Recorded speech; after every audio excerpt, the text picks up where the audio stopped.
शरण्ये त्र्यम्बके गौरी नारायणी नमोस्तुते। शान्तं शाश्वतं प्रमेयमनघनं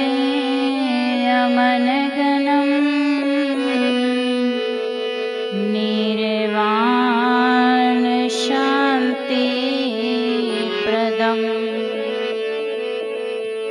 ब्रह्मा शम्भो फणीन्द्रसेव्यमनीशं वेदान्तवेद्यं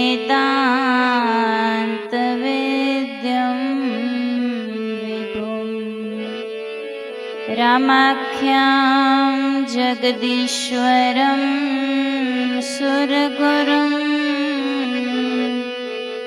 मायामनुष्यं हरिं वन्देऽहं करुणाकरं रघुवरं गोपालचूडामणि।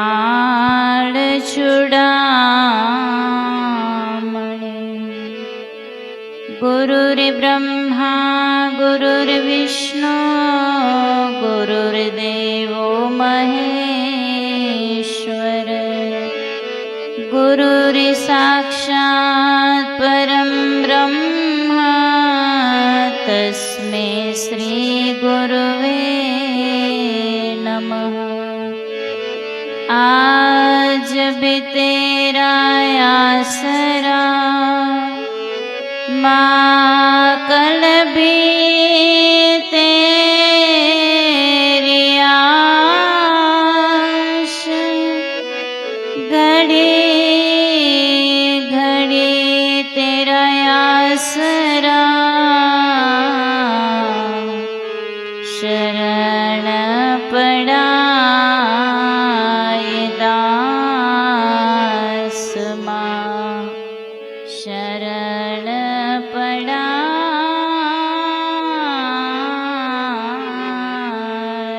दास। प्रेम से बोलिए श्री सद्गुरुदेव महाराज की। आदिशक्ति श्री अम्बे मात की। श्री कृष्ण कन्हैया लाल की। श्री गरुड़ महाराज की। श्री भागवत भगवान की। श्री रामचंद्र भगवान की। श्री उमापति महादेव की। सत्य सनातन धर्म की जय।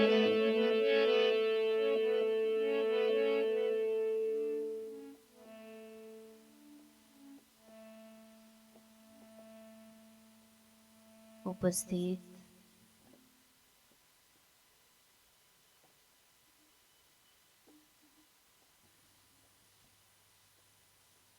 एवं भक्तिमती प्यारी माता बहनों,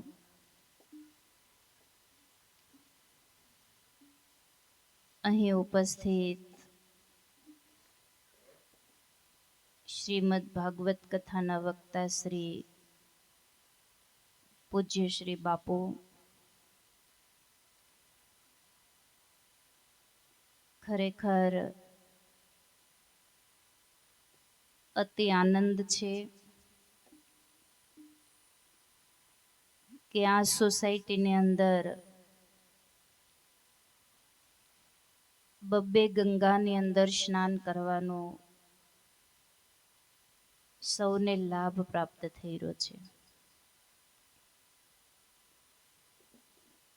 પણ ઘણા આળસુડા હોય કે ઠંડી બહુ છે ને કેમ નાવું, નાઈ લેજો.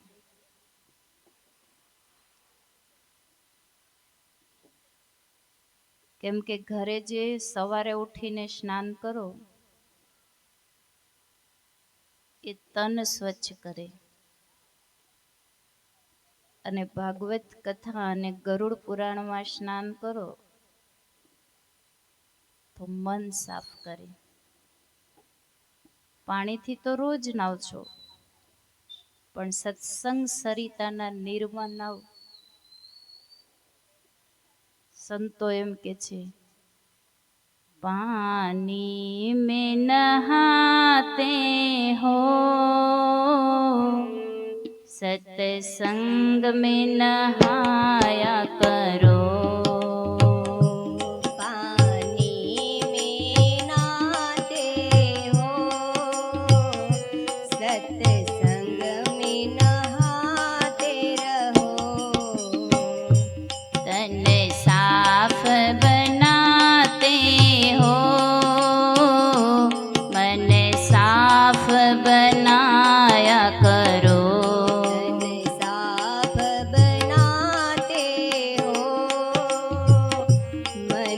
साफ बनाया करो. तन उजला उजला है, मन मेला मेला है. तन उजला उजला है, मन मेला मेला है. तू साफ कर ले मन को, ये मन का जमेला है. तू साफ कर ले मन को, ये मन का जमेला है. कोरी जाते हो, भगवान कोरी जाया करो. या कोरी जाते हो, भगवान कोरी जाते रहो. तन साफ बनाते हो, मन साफ बनाया करो. तन साफ बनाते रहो, मन साफ बनाया करो. તન તો રોજ સવારે સ્નાન કરીને સાફ કરીએ છીએ,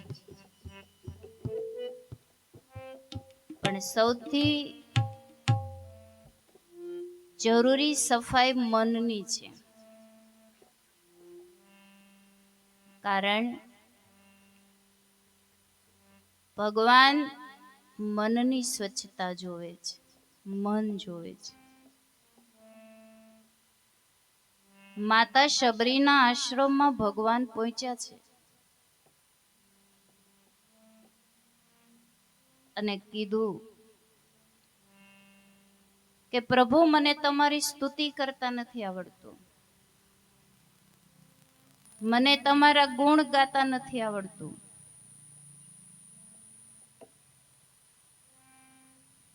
હું કેવી રીતે તમારી સ્તુતિ કરું? એકદમ નાની જાતિની સ્ત્રી છું, અધમ સ્ત્રી છું.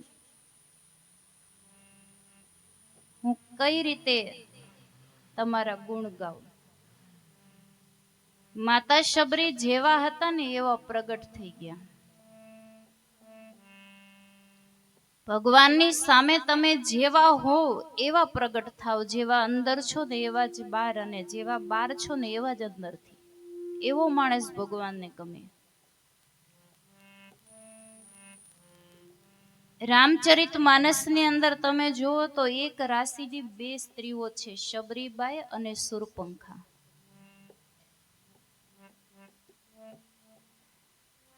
જેને તુલસીદાસજી એમ કે છે કે સુરપંખા એ રાગ છે,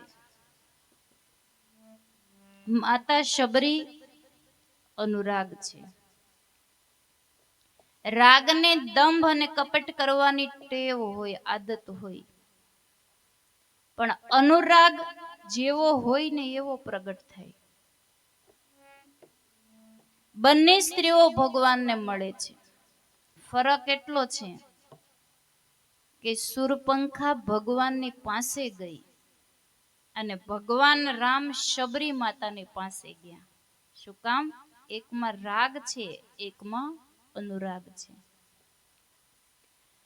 રાગ માણસને ભટકાવે, પેલા એ ભગવાનની પાસે ગઈ, પ્રસ્તાવ મૂક્યો, તમારી સાથે મારે વિવાહ કરવા છે. ભગવાને કીધું, લક્ષ્મણજીની સામે ઈશારો કર્યો અને કીધું કે તમે ત્યાં જાઓ. તો લક્ષ્મણજીની પાસે ગઈ કે તમારી સાથે વિવાહ કરવા છે. લક્ષ્મણજી કહે છે કે હું તો રામનો સેવા કરવી પડે, તમારાથી આ બધું થાય નહીં, તમે ભગવાન રામ પાસે જાઓ. આમ એક બે જગ્યાએ આટા મરાવ્યા ને ત્યાં મૂળ સ્વભાવમાં પ્રગટ થઈ ગઈ એમ. અને પરિણામ શું આવ્યું એ બધાને ખબર છે. એટલે મારે તમને એ કેવું છે કે રાગ છે ને એ ભટકાવે માણસને, એની મતિ સ્થિર નથી હોતી. અને જ્યાં મતિ સ્થિર ન હોય ને ત્યાં ભગવાનની પ્રાપ્તિ ન થાય. પણ અનુરાગ એક જ જગ્યાએ સ્થિર છે. એને ઘર છોડ્યું અને મતંગ ઋષિના આશ્રમમાં શબરીબાઈ પહોંચ્યા પછી એને જગ્યા નથી બદલી. એને સમર્થ સદગુરુ મળી ગયા અને આત્માનો ઉપદેશ પ્રાપ્ત થયો. નિર્ગુણ પરાત્પર બ્રહ્મનું એને જ્ઞાન જાણી લીધું. એટલે એક જ આસને એને સાધના અને ગુરુની સેવા કરી છે. અને ઈ સુરપંખા જે છે ને ઈ પોતાનું વાસ્તવિક રૂપ બદલી અને ભગવાનની પાસે આવી હતી. પણ શબરીબાઈ જેવા હતા ને એવા પ્રગટ થયા. ને એને કીધું કે વિધિ અસ્તુતિ કરવો તુમ્હારી અધમ જાતિ में जड़मति भारी अधमति अधम अधम अति नारी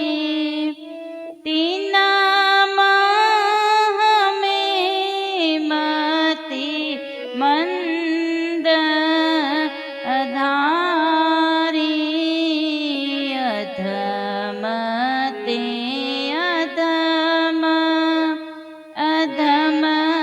अधमयति नारी तीन महमे मति मंद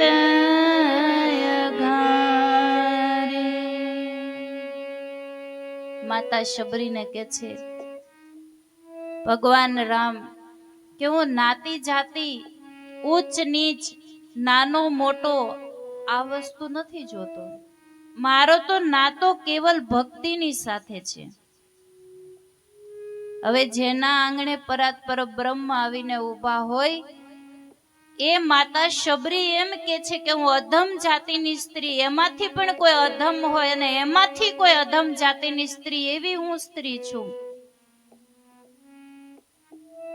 આનો અર્થ એ થાય કે જ્યારે મન સ્વચ્છ થઈ જાય ને, મન નિર્મળ થઈ જાય ને, ત્યારે માણસને સમાજના દુર્ગુણ નથી દેખાતા, એને પોતાના જ અવગુણ દેખાય છે. આવી એની પવિત્ર દ્રષ્ટિ બની જાય છે. બીજાના દોષ જોવાની દ્રષ્ટિ એની નિર્મળ થઈ જાય છે.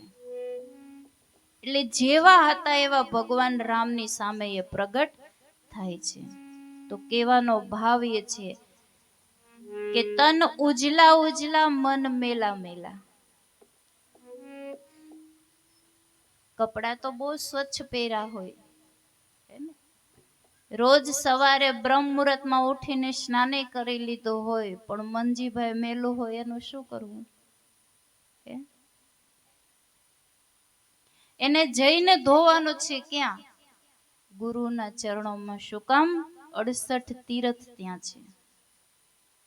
એટલે કીધું 68 તીર્થ ગુરુના ચરણે નાઈને રેવું રે. નાય ધોઈને શું કરું, મારું મન મેલું રે, મારું મન મેલું રે. 68 તીર્થ ગુરુના ચરણે નાઈને રેવું રે. નાય ધોઈને શું કરું, મારું મન મેલું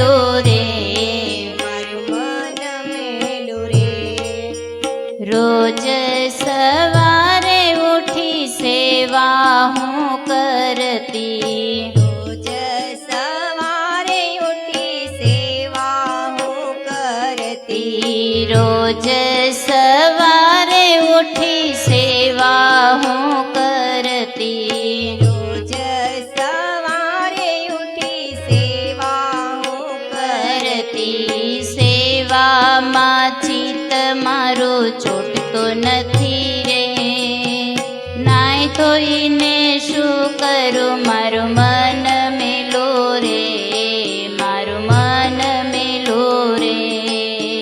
સેવામાં ચિત્ત મારું ચોટતું નથી રે, નાઈ ધોઈને શું કરું મારું મન મેલું રે, મેલું રે. 68 તીર્થ ગુરુના ચરણે નાઈને રેવું રે, 68 તીર્થ ગુરુના ચરણે નાઈને રેવું રે, નાઈ ધોઈને શું કરું મારું મન મેલું રે, મારું મન મેલું રે, નાઈ ધોઈને શું કરું મારું મન મેલું રે, મારું મન મેલું રે. મન મેલું હોય ગમે એટલું સ્નાન કરો કોઈ ફાયદો.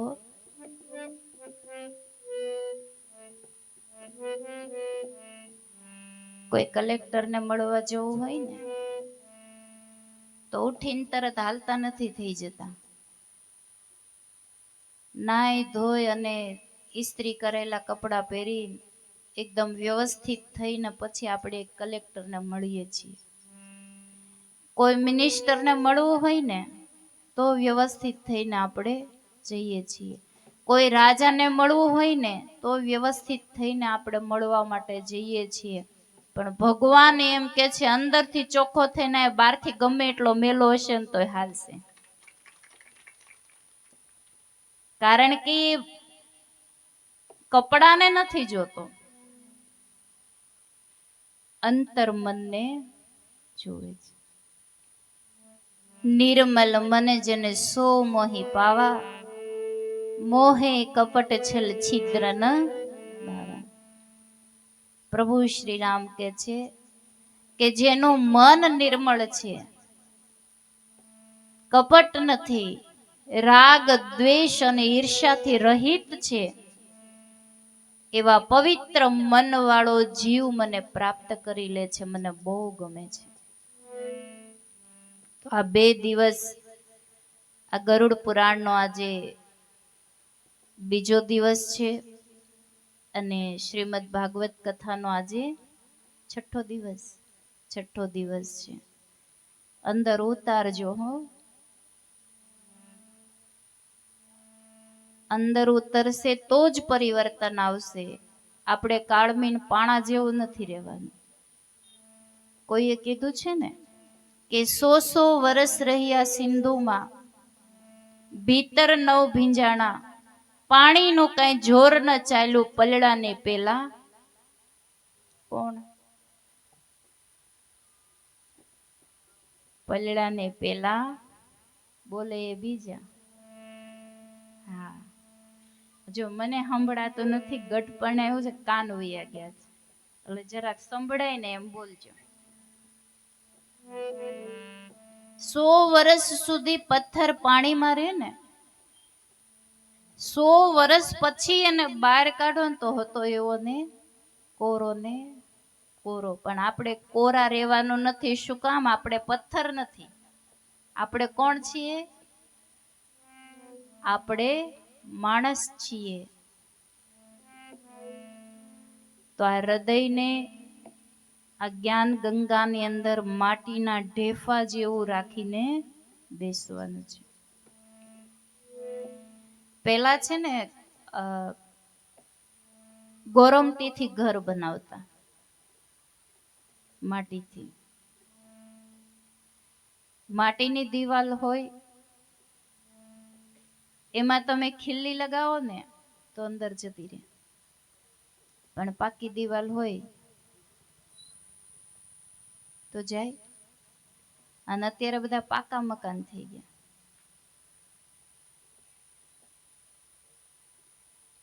પાકી દિવાલમાં ખીલ્લી લગાવો તો કોઈ ખીલ્લી એવી હોય છે જે વળી જાય અને કોઈ ખીલ્લી એવી હોય જે સામી થાય, ઉડીને આપણા જ માથા ઉપર આવે. પણ જો કાચી દિવાલ હશે માટીની તો એમાં સરળતાથી ખીલ્લી અંદર જતી રહેશે. મકાન બની ગયા પછી એક મકાન માલિક દિવાલમાં ખીલ્લી લગાવે છે, એનો ભાવ એવો નથી કે મારે દિવાલને ખરાબ કરવી છે, પણ એક ખીલ્લી લગાવી અને ભગવાનનો એક તસવીર, ભગવાનનો ફોટો લગાવે છે, જેથી આખી દિવાલની અને આખા ઘરની સુંદરતા વધી જાય. ભાઈ બહેનો, મારે તમને એટલું જ કહેવું છે કે સત્સંગ ગંગાની અંદર જ્યારે બેસો ને ત્યારે આ હૃદયને માટીની દિવાલ જેવું પોચું રાખજો. જો સત્સંગની ખીલ્લી લાગશે ને તો આખી જિંદગી સુંદરતાથી ભરાઈ જશે. પણ પાકી દિવાલ જેવું મન કઠણ રાખીને બેસો તો આ જ્ઞાન ગંગા અંદર ઉતરશે નહીં અને ભીતર હૃદય ભીંજાશે ને ત્યાં સુધી માયલો જાગશે નહીં. તો આવો આ ગરુડ મહાપુરાણના બીજા દિવસની અંદર પ્રવેશ કરીએ. કાલે પ્રથમ દિવસ આચાર કાંડ આપણે શ્રવણ કર્યો. આજે ધર્મકાંડને આપણે શ્રવણ કરીશું. ધર્મ એટલે શું?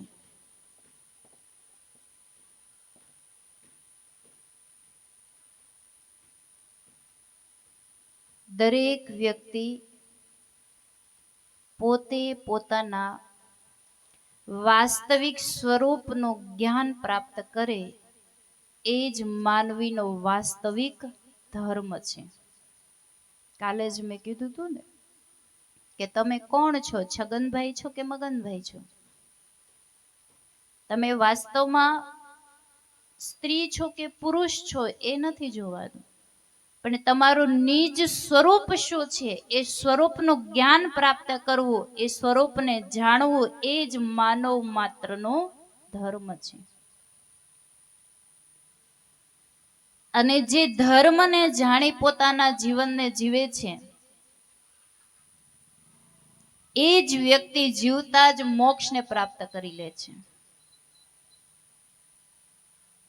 ગ્રહસ્થ ધર્મમાં રહી ધર્મનું પાલન કરતા કરતા જીવનને વ્યતીત કરે છે એ સજ્જન પુરુષની શ્રેણીમાં આવે છે. સુતજી મહારાજ 88,000 ઋષિ મુનિ લોકો બેઠા છે અને સોનકાદી ઋષિ મુનિઓને કે છે, રાજનીતિ અને ધર્મનું વર્ણન કરતા કે છે, સોનકાદી ઋષિઓ કે છે કે હે સુતજી મહારાજ, રાજા કેવો હોવો જોઈએ? તો અહીંયા મહામુનિ સુત પુરાણી કે છે કે રાજા હંમેશા નીતિવાન હોવો જોઈએ. ભ્રષ્ટ રાજા હોય તો પ્રજા દુખી થાય. ધાર્મિક હોવો જોઈએ. રાજાની અંદર ભક્તિ હોવી જોઈએ, ઈશ્વરના ચરણોમાં પ્રીતિ હોવી જોઈએ. રાજા હંમેશા વિષ્ણુ ભક્તિ કરતો હોવો જોઈએ. બ્રાહ્મણ અને સંતોની રક્ષા કરવા વાળો એક રાજા હોવો જોઈએ. ઇતિહાસને ઉઠાવીને જોશો તો એવા એવા રાજાઓ થઈ ગયા છે કે જેનું સંપૂર્ણ જીવન ધર્મમય હતું. દિલીપ રાજા, રઘુ રાજા, મોરધ્વજ રાજા, શિબી રાજા, નળ રાજા, આ દરેક રાજાઓનું જીવન ધર્મયુક્ત હતું. હરિચંદ્ર રાજા, ગોપીચંદ રાજા, તમે જો સંપૂર્ણ જીવન અને ધર્મયુક્ત જીવનમાં ગમે એવી તકલીફ આવી, ગમે એટલી કઠિનાઈ આવી, પણ એણે સત્ય અને ધર્મનો ક્યારેય સાથ છોડ્યો નથી. હરિચંદ્ર રાજાને તમે જુઓ, જેના માટે લખાણું, કરી નોકરી મરઘટ વાલી હરિચંદ્ર થે દાની, કરી નોકરી મરઘટ વાલી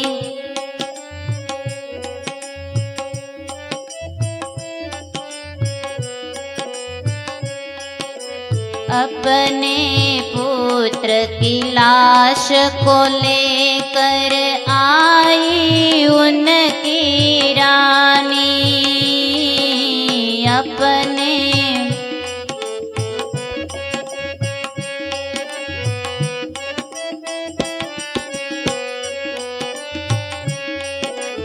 उस रानी का बेटा भी देखो, उस रानी का बेटा भी देखो, बिना टैक्स नहीं जलता, समय का पहिया चलता है, समय का पहिया चलता है, समय का पहिया चलता है.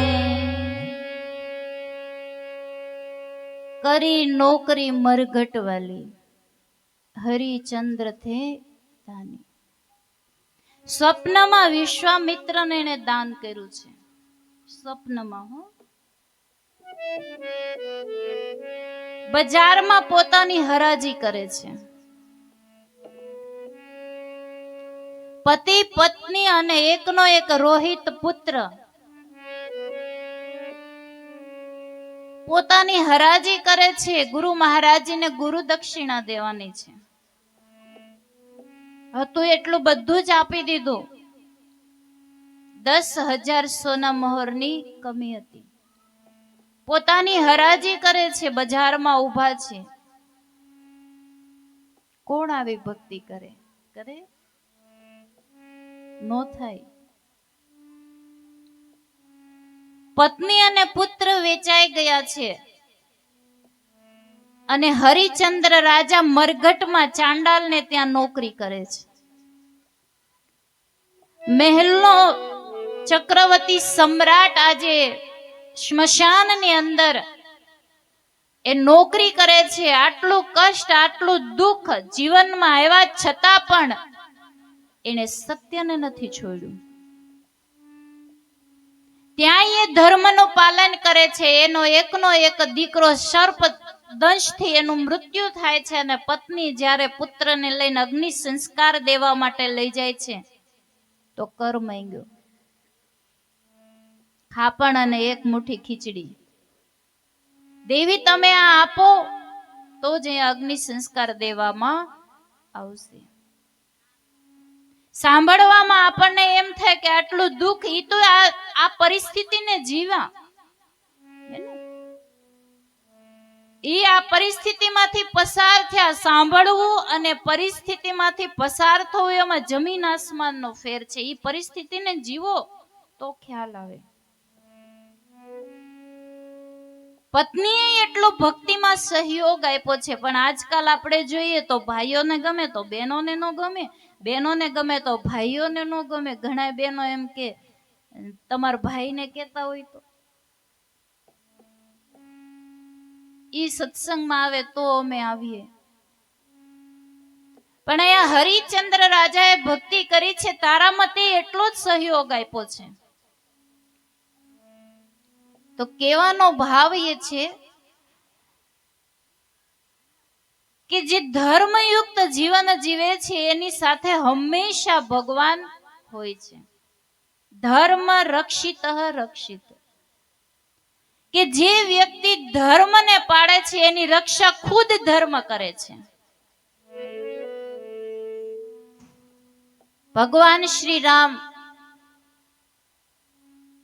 એના સમયની અંદર બધાની ફરિયાદ સાંભળવામાં આવતી, પશુઓની ફરિયાદ સાંભળવામાં આવતી હતી. અયોધ્યાના રાજા હતા. ભગવાન શ્રી કૃષ્ણ એ પણ એક રાજા હતા. ત્યાં ન્યાય થતો હતો અને સંપૂર્ણ જીવન બીજાને સુખી કરવા માટે હતું. તો હે સોનકાદિક ઋષિ, જેણે પોતાના જીવનની અંદર ધર્મનું પાલન કર્યું છે એ જ વ્યક્તિ સુખી અને આનંદથી રહી શકે છે. કારણ કે સત્યના પાલનથી હંમેશા ધર્મની રક્ષા થાય છે અને રોજ અભ્યાસ કરવાથી વિદ્યાની રક્ષા થાય છે અને રોજ વાસણ ઘસવાથી, રોજ વાસણને ઘસવાથી એ વાસણની રક્ષા થાય છે અને શીલ અને મર્યાદાથી એક કુળની રક્ષા થાય છે. હરેક વસ્તુનો એક નિયમ છે અને નિયમ પ્રમાણે જો વ્યક્તિ ચાલે તો એ પોતાના જીવનની અંદર સુખ, શાંતિ અને સત્યને એ પ્રાપ્ત કરી શકે છે. આગળ નીતિ ધર્મની વાત કરતા સુતજી મહારાજ કે છે કે બ્રાહ્મણનું આભૂષણ વિદ્યા છે. શું કીધું? કે બ્રાહ્મણનું આભૂષણ વિદ્યા છે, પૃથ્વીનું આભૂષણ રાજા છે, આકાશનું આભૂષણ ચંદ્ર છે અને સમસ્ત સંસારનું આભૂષણ મર્યાદા છે. પણ મર્યાદા આજે માનવી ભૂલી ગયો છે. ઘરની અંદર આજે આપણે જઈએ ને તો કોણ દીકરી અને કોણ હોવ ખબર પડતી નથી. શીલ મર્યાદા છૂટી ગઈ છે સાવ. એટલે આવા પુરાણની જરૂર પડે છે, એટલે આ ભાગવત કથાની જરૂર પડે છે કે માણસને ત્યાં ઓલું આપણે રસ્તા ઉપર જઈએ એટલે જે પેલું આવે ને બમ્પર આવે ને કે માણસને થોડીક ગાડી ધીમી હાકે, એમાં રોકે છે કે ઉભો રે થોડીક વાર તો ઉભો રે. કેટલુંક દોડીશ, 50 વર્ષ દોડ્યો, 60 વર્ષ દોડ્યો, 70 વર્ષ દોડ્યો, હવે તો ઉભો રે, થાકતો નથી. 100 એમ કીધું કે દોડતો હતો ત્યારે એવું લાગતું હતું કે મારા જેવો કોઈ સમર્થ નથી, પણ થોડી વાર માટે વિસામો લીધો ત્યારે ખબર પડી કે આટલું દોડ્યો એનો કોઈ અર્થ નથી. આખી જિંદગી માણસ દોડે, ઘણા તો સ્વપ્નમાં દોડે, પણ થાકતા નથી.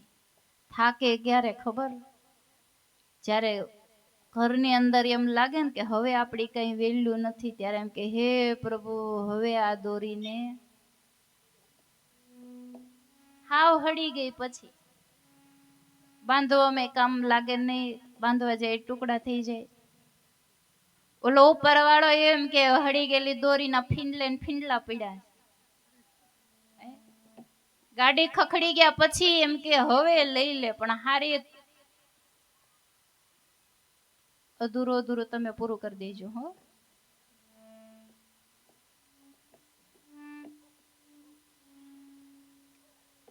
તો શીલ અને મર્યાદાથી સમસ્ત સંસારની રક્ષા થાય છે. સમસ્ત સંસારનું એ આભૂષણ છે. પહેલાની સતી નારીઓને તમે જુઓ,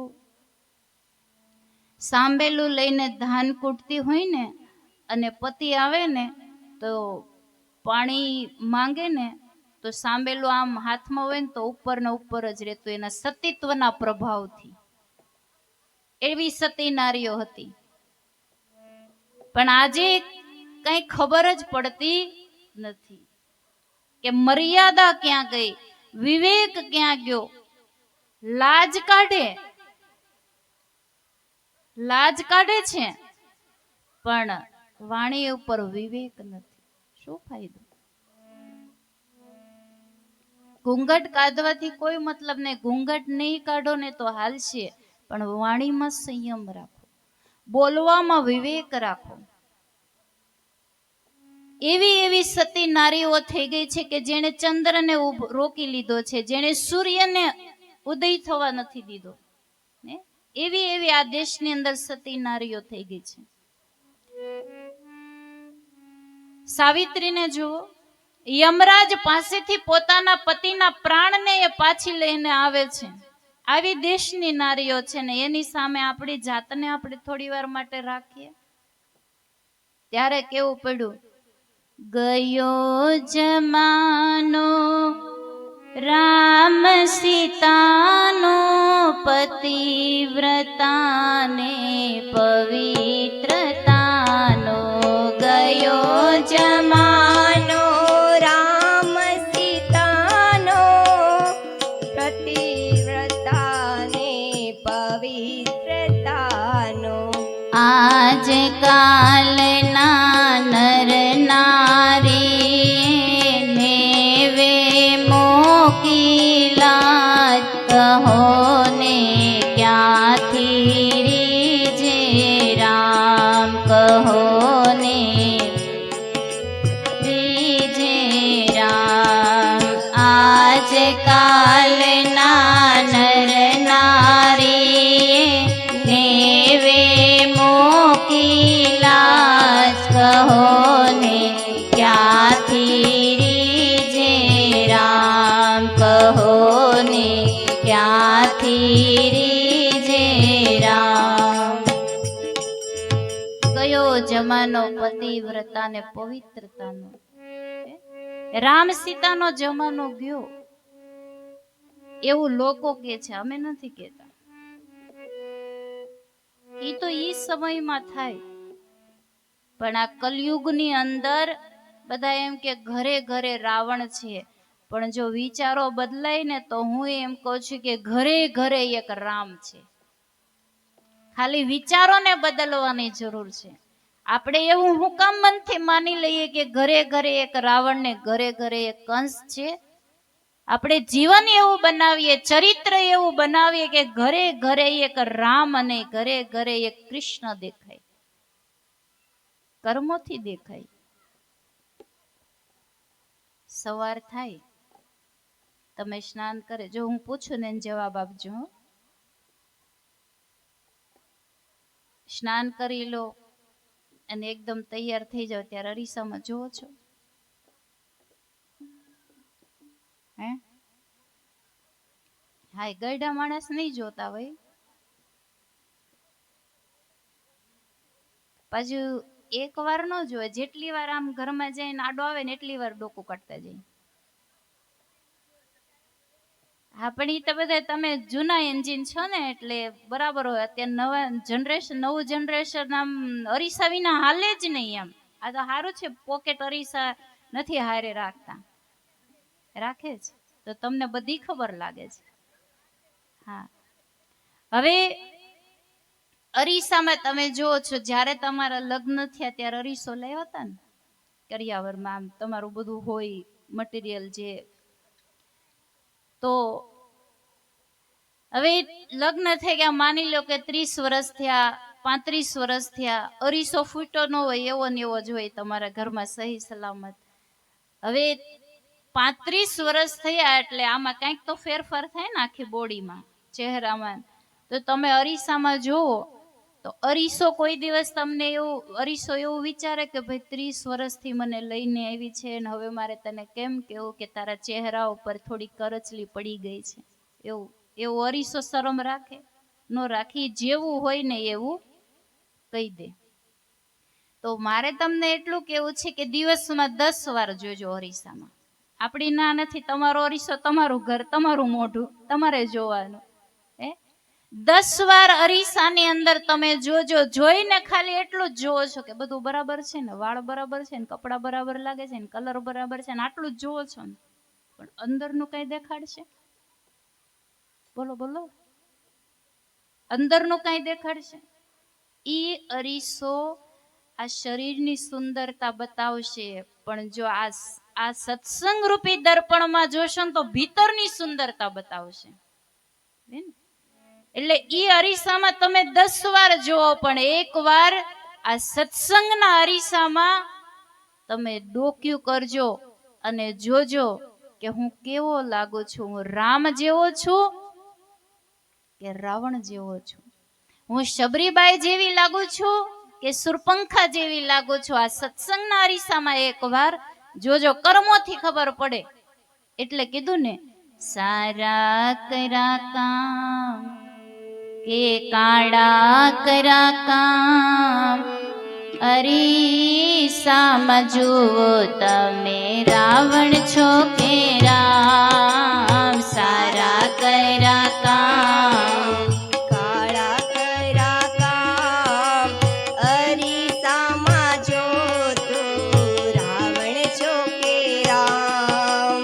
સારા કરા કામ કે કાળા કરા કામ, અરીસામાં જુઓ તમે રાવણ છો કે રામ. સારા કરા કામ કાળા કરા કામ, અરીસામાં જો તમે રાવણ છો કે રામ. કોઈના સંસારમાં સળગાવી હોળી, કોઈની પરમારથી છલકાવી જોડી.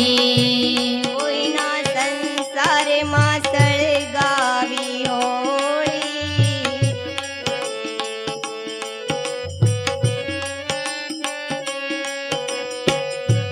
કેવું જીવન જીવ્યા, કેવું મરણ પામ્યા, કેવું જીવન જીવ્યા, કેવું મરણ પામ્યા.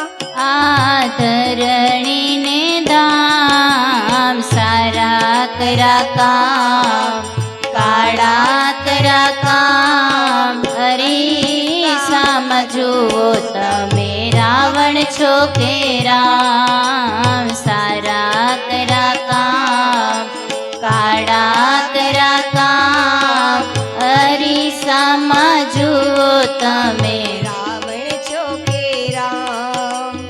અરીસામાં જુઓ તમે રાવણ છો કે રામ. અરીસામાં જુઓ તમે છો કે રામ. કોઈને સૌ વંદે, કોઈને સૌ નિંદે, કર્મ પ્રમાણે સૌ આંગળીઓ ચીંધે.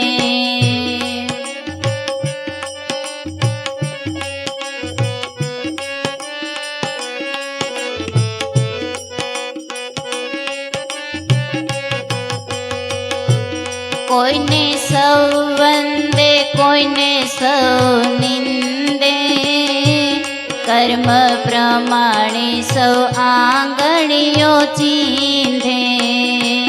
કોઈને સૌ વંદે, કોઈને સૌ નિંદે,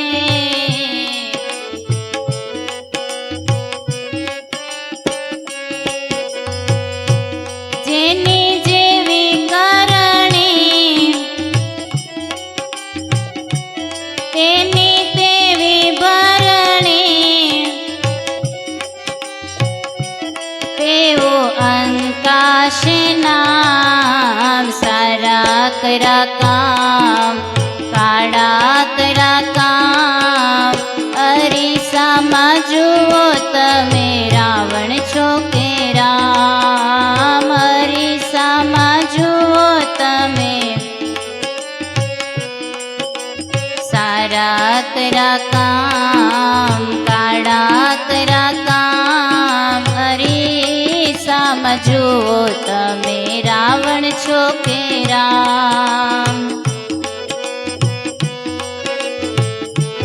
તાળી ભૂલી ગયા ને?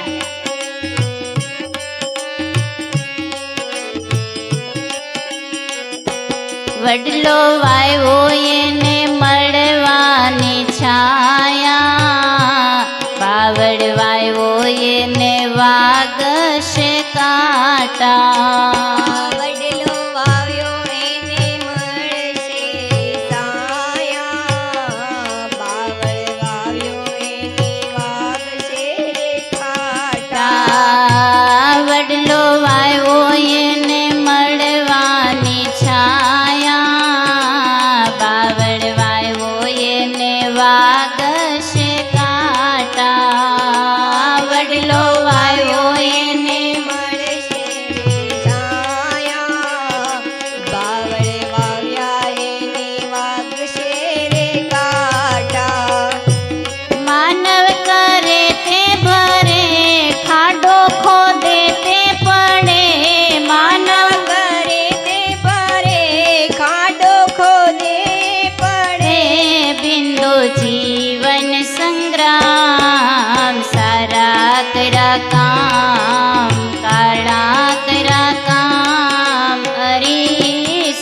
જુઓ તમે રાવણ છો કે રામ, અરીસામાં જુઓ તમે રાવણ છો કે રામ, અરીસામાં જુઓ તમે રાવણ છો કે રામ.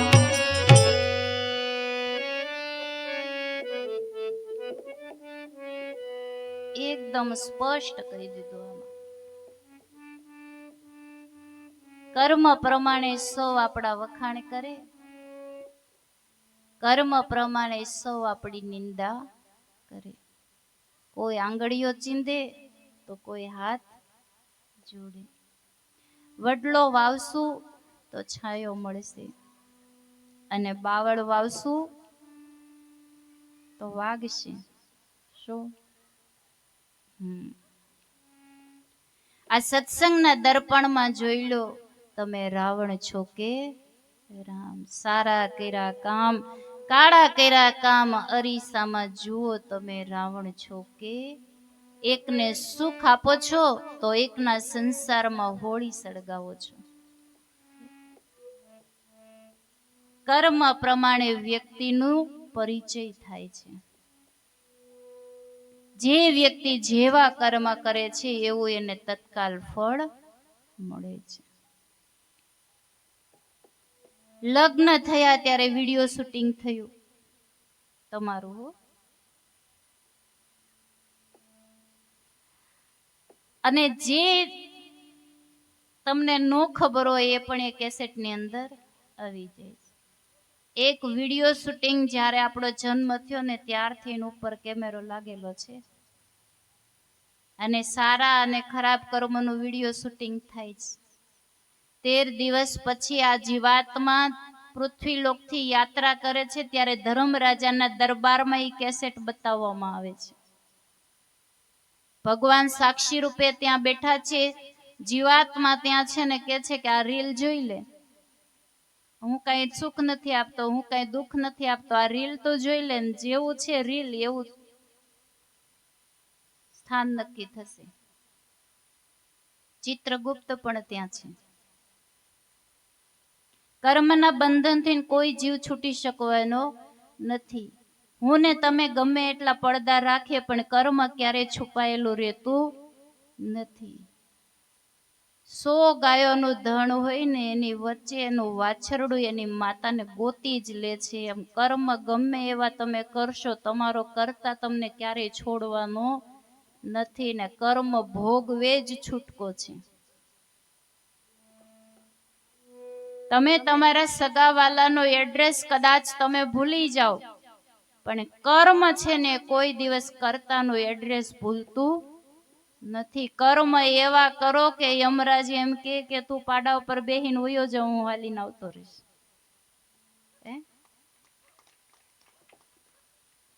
હું કે તું પાડા ઉપર બેસીને જતો રહે, હું હાલતો આવી જઈશ.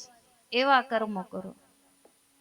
તમને એમ થાય કે કોઈ અમને જોતું નથી, પણ હે ગરુડ, દરેક જીવાત્મા જે પણ કઈ કર્મ કરે છે ને એ કર્મનો સાક્ષી 12 વ્યક્તિ છે.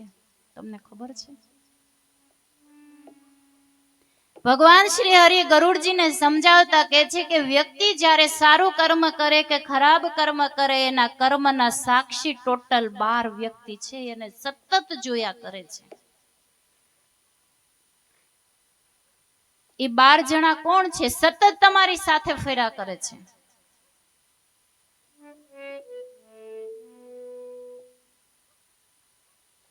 પેલું ધરતી.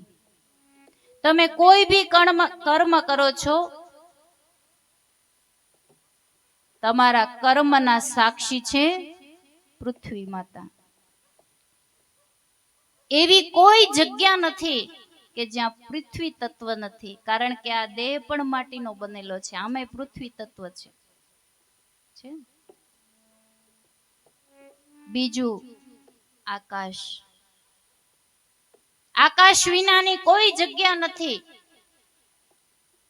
આ શરીરની અંદર આકાશ તત્વ છે, એ પણ તમારા કર્મનો સાક્ષી છે. ધરતી, આકાશ, પાણી, પવન અને અગ્નિ પાણી તમારા કર્મનું સાક્ષી છે. અગ્નિ તમારા કર્મનું સાક્ષી છે, અગ્નિદેવ.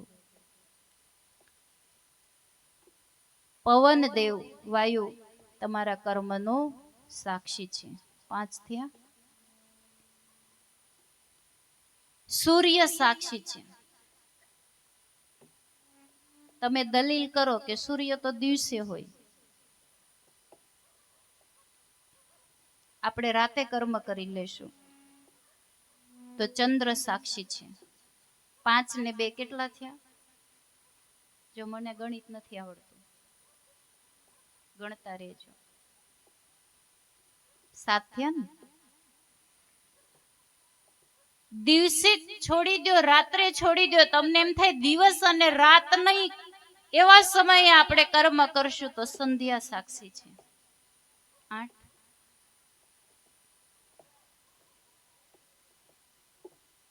તમે વિચાર કરો છો કે બધા ઘરના બારી બારણા બંધ કરી અને પછી કર્મ કરશું તો દિવસ સાક્ષી છે, રાત સાક્ષી છે. કેટલા થયા? 10 થયા. માણસ બહુ વિચારે કે આ 10 માંથી કોઈ વસ્તુ ન હોય ત્યારે આપણે ખરાબ કર્મ કરી લેશું, પણ યાદ રાખજો 11મો ચિત્રગુપ્ત સાક્ષી છે. ચિત્રગુપ્ત એટલે કોઈ વ્યક્તિ નહીં, માનવીનું મન, માનવીનું જે ચિત્ત છે એ તમારા કર્મનો સાક્ષી છે. અને 12મી તમારી ખુદની અંતરાત્મા, તમારી આત્મા એ કર્મનો સાક્ષી છે. ક્યાંથી છૂટશો? એવો કોઈ આ ધરતી ઉપર ખૂણો નથી કે એ ખૂણામાં જઈને તમે કર્મ કરી શકો. ધરતી તો ગોળ છે, ખૂણો જ નથી તો જાશો ક્યાં? એટલે કર્મના પડઘા હરેક વ્યક્તિને ભોગવવા પડે છે. આ ગરુડ પુરાણ મને તમને એ શીખવાડે છે કે ખરાબ કર્મ કરતા પહેલા 100 વાર વિચાર કરો, કારણ કે કરતી વખતે તો બહુ મજા આવે છે, પણ ભોગવવાનો સમય આવે છે ને ત્યારે માણસને રોતા પણ આવડતું નથી. અને આ ખરાબ કર્મના કારણે જ આ નર્ક છે. આ બીજું શું છે? નર્ક ક્યાંય ઉપર નથી, નર્ક ક્યાંય, સ્વર્ગ ક્યાંય ઉપર નથી, આ ધરતી ઉપર જ છે. એને તત્વાર્થ રૂપે તમે જો એને સમજો તો આ 3.5 ફૂટની કાયામાં જ સ્વર્ગ અને નર્ક છે. કોઈને ઉપર સ્વર્ગ જોયું ને કોઈને નર્ક જોયું? અહીંયા જ બધું ભગવાન બતાવે છે.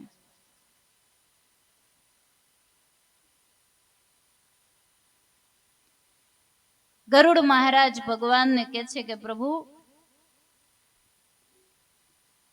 નરક કેટલા પ્રકારના છે અને કેવા છે એ મને વિસ્તારથી બતાવો.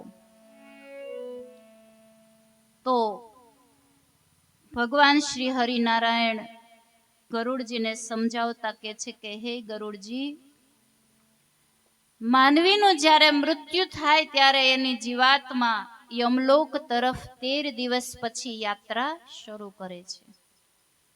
અને પૃથ્વી લોકથી યમલોક 86,000 યોજન દૂર છે.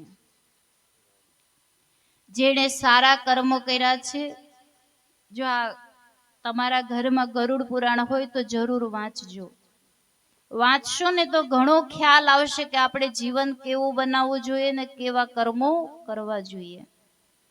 તો કે જેણે સારા કર્મ કર્યા છે તે પુણ્યાત્માને સ્વર્ગના પાર્ષદો શાંતિપૂર્વક સ્વર્ગમાં લઈ જાય છે. જેના કર્મ સારા છે, જેણે દાન, પુણ્ય, સત્કર્મ અને કોઈને મદદ કરી છે, એ બધા એના સત્કર્મ છે, એનું પુણ્ય એને મળે છે. પુણ્યના ફળ સ્વરૂપે એ જીવાત્મા સ્વર્ગમાં જાય છે. પણ સ્વર્ગમાં એ જીવ ત્યાં સુધી રહી શકે જ્યાં સુધી બેલેન્સ છે પુણ્યનું. બેંકમાં ખાતું હોય ને ત્યાં સુધી ઉપાડી શકો, પછી ઉપાડાય? ખાતું પૂરું થાય એટલે મળે. એમ પુણ્યનો બેલેન્સ છે ત્યાં સુધી માણસ સ્વર્ગમાં રહી શકે છે. પણ જેવું જ એનું બેલેન્સ પૂરું થાય, પુણ્ય ખતમ થાય, પાછું એને પૃથ્વી લોક ઉપર આવવું પડે છે. તો સારા કર્મો જેણે કર્યા છે એને સ્વર્ગમાં પાર્ષદો લઈ જાય છે શાંતિપૂર્વક. જેના ખરાબ કર્મ છે તેવા પાપીને યમના દૂતો મારતા મારતા નરકમાં લઈ જાય છે. પણ હે ગરુડ, જેણે મારી નિષ્કામ ભક્તિ કરી છે, શ્રી હરિ કહે છે કે જેણે મારી નિષ્કામ ભક્તિ કરી છે, જ્ઞાન જાણી અને ભજન સાધના કર્યું છે, એવા ભક્તને હું પોતે સ્વયં ચતુર્ભુજ રૂપ ધારણ કરી અને લેવા માટે આવું છું. એ શ્રેષ્ઠ ગતિને પ્રાપ્ત કરે છે. હે ગરુડ, 84 લાખ પ્રકારના નરક છે. એમાંથી 21 નરક અતિ ભયંકર છે અને 21 નરકમાંથી 7 નરક એવા છે જે અતિ કષ્ટદાયક અને અતિ દુઃખ આપનારા છે. એટલે વધારે નરકોનું વર્ણન નહીં કરતા એકદમ શોર્ટમાં આપ લોકોને સમજાવવાનો પ્રયત્ન કરીશ કે 7 પ્રકારના નર્ક કેવા છે. તો સૌથી પહેલું નર્ક રૌરવ નર્ક.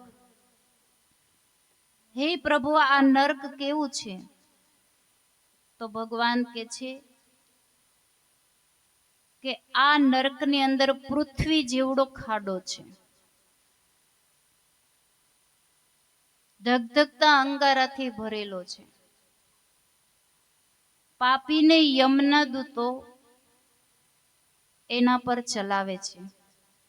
પગમાં ફોડલા પડી જાય છે, પણ દૂતો એમને છોડતા નથી. ધરતી જેવડો મોટો ખાડો છે જેની અંદર અંગારા ભરેલા છે, ને પાપી જીવાત્મા જેણે જીવન પર્યંત પાપ કર્યું છે એવા જીવાત્માને અંગારા પર ચલાવવામાં આવે છે. રોટલી કરતા હોઈએ ને તો ખાલી એક લોઢી અડી જાય ને તો ઓય માં નીકળી જાય છે. આવી નરકની પીડા છે.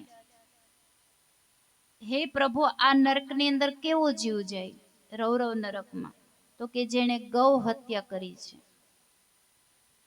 અને જેણે ખોટી સાક્ષી પૂરી છે, એવો જીવાત્મા રૌરવ નરકની અંદર જાય છે. તમને ખબર હોય તો તમારે જવાબ આપવાનો, પણ જે વાતની તમને ખબર ન હોય ના, તમારે ખોટી સાક્ષી ક્યારેય ભરવાની નહીં, મૌન રહેવું સારું. જે વસ્તુની તમને ખબર નથી અને અનુમાન લગાવીને આપણે કોઈને દોષિત ઠેરાવીએ તો ઈ કર્મના હકદાર આપણે બનીએ છીએ. ખોટી સાબિતી ક્યારેય ભરવાની નહીં. બીજું નર્ક મહારૌરવ.